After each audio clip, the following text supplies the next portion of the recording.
Berjumpa kembali dalam seri belajar jarak jauh bersama Pak Guru. Kali ini kita akan belajar bab 1 interaksi keruangan dalam kehidupan di negara-negara ASEAN. Khususnya kita akan belajar mengenal negara-negara ASEAN.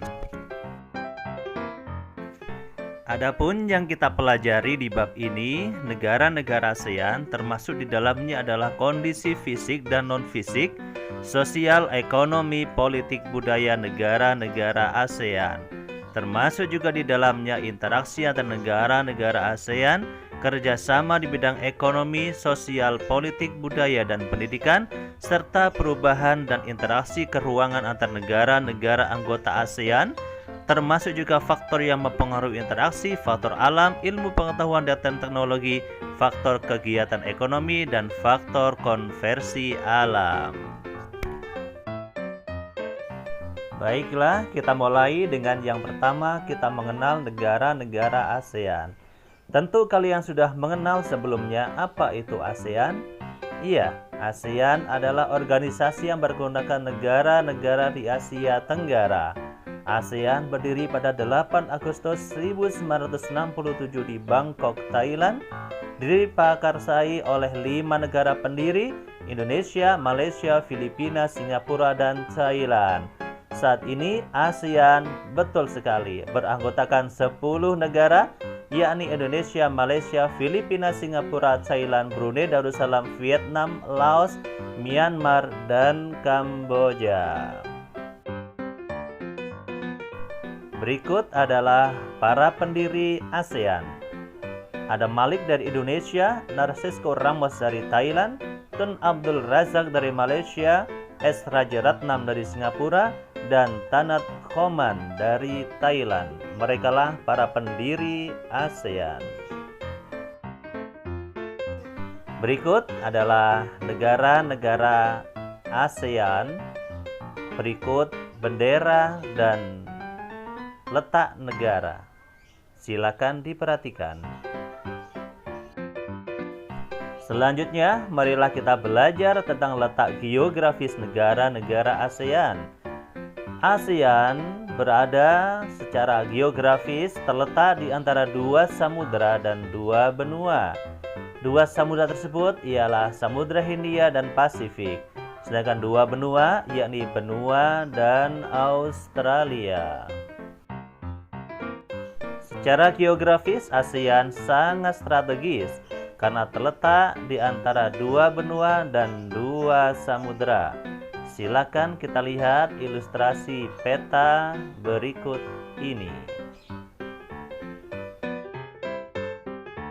Secara koordinat, ASEAN berada pada 28 derajat lintang utara sampai 11 derajat lintang selatan, dan 93 derajat bujur timur hingga 141 derajat bujur timur. Ada yang bisa menebak negara apa yang terletak paling utara, paling selatan, paling barat, dan paling timur di negara ASEAN? Ya, tepat sekali. Negara paling utara adalah Myanmar, paling selatan negara Indonesia, paling barat negara Myanmar, dan negara yang paling timur di kawasan ASEAN adalah Indonesia. Hebat untuk kalian. Selanjutnya, marilah kita masuk ke pembahasan bab 1 bagian kedua. Pada kali ini kita akan belajar tentang faktor pendorong dan penghambat kerjasama antar negara-negara ASEAN. Selanjutnya, marilah kita bahas tentang faktor pendorong. Apa saja faktor pendorongnya? Yang pertama adalah kesamaan dan perbedaan sumber daya alam. Kita tahu bahwasanya negara-negara di kawasan ASEAN memiliki sumber daya alam yang berbeda-beda. Perbedaan itu melahirkan kerjasama. Misalkan Indonesia mengekspor hasil pertanian ke Singapura, Indonesia juga mengimpor beras dari Myanmar dan Thailand untuk memenuhi kebutuhannya. Faktor yang kedua adanya kesamaan dan perbedaan wilayah geografis. Karena kesamaan letak geografis, beberapa negara di suatu kawasan pada umumnya mengadakan kerjasama untuk menjaga stabilitas dan keamanan negara. Contohnya negara-negara yang terletak di wilayah Asia Tenggara membentuk kerjasama melalui organisasi yang bernama ASEAN.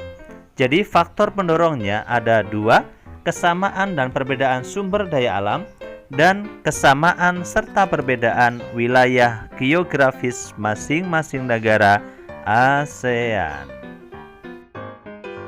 Selanjutnya adalah faktor penghambat. Apa saja faktor penghambat? Yang pertama adalah perbedaan ideologi, konflik dan peperangan. Ketiga, kebijakan protektif. Dan keempat, perbedaan kepentingan tiap-tiap negara.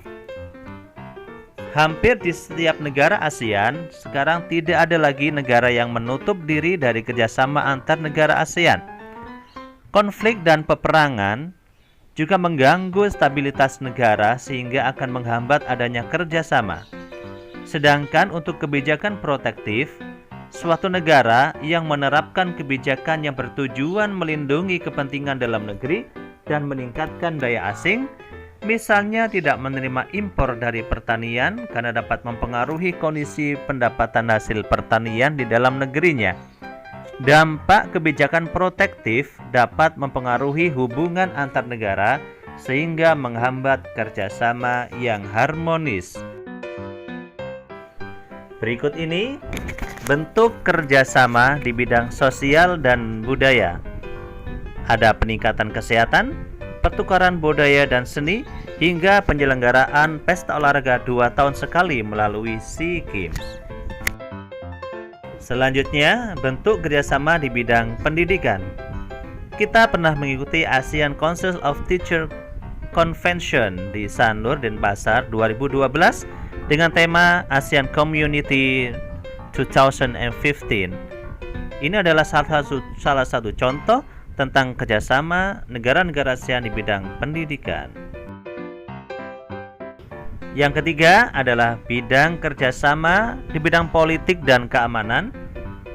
Ada Traktat Bantuan Hukum Timbal Balik di bidang pidana, Konvensi ASEAN, hingga pertemuan para menteri pertahanan yang bertujuan mempromosikan perdamaian dan stabilitas kawasan melalui dialog dan kerjasama. Lalu, apa upaya-upaya meningkatkan kerjasama di antara negara-negara ASEAN? Negara-negara ASEAN membangun kerjasama melalui 3 pilar ASEAN, yakni bidang politik keamanan, bidang ekonomi, dan bidang sosial budaya. Selamat, kita telah belajar pada bab 1 bagian 1 dan 2. Lalu kita belajar kembali ringkasan pertemuan pada kesempatan kali ini. Yang pertama, letak astronomis negara-negara ASEAN adalah 28 derajat lintang utara sampai 11 derajat lintang selatan dan 93 derajat bujur timur sampai 141 derajat bujur timur. Berdasarkan letak geografis, negara ASEAN berada di antara 2 benua dan 2 samudera. Selanjutnya, perkembangan iptek menyebabkan jarak antar negara relatif sangat dekat dan semakin pendek. Adanya kebutuhan untuk meningkatkan kebutuhan ekonomi menyebabkan terjadinya interaksi atau kerjasama antar negara, terutama dalam hal perdagangan. Selanjutnya, konversi lahan pertanian menyebabkan adanya perubahan-perubahan antar ruang. Setiap negara di Asia Tenggara memiliki karakteristik berbeda. Kerjasama antar negara dilakukan karena terdapat kebutuhan berbeda di setiap negara. Dan yang terakhir, kerjasama di berbagai bidang mengakibatkan adanya perubahan ruang dan interaksi atau aktivitas masyarakat ASEAN dalam bidang ekonomi, sosial, budaya, politik, dan pendidikan. Demikian tadi pembahasan kita di bab 1 bagian 1 dan 2 tentang interaksi keuangan antar negara-negara ASEAN.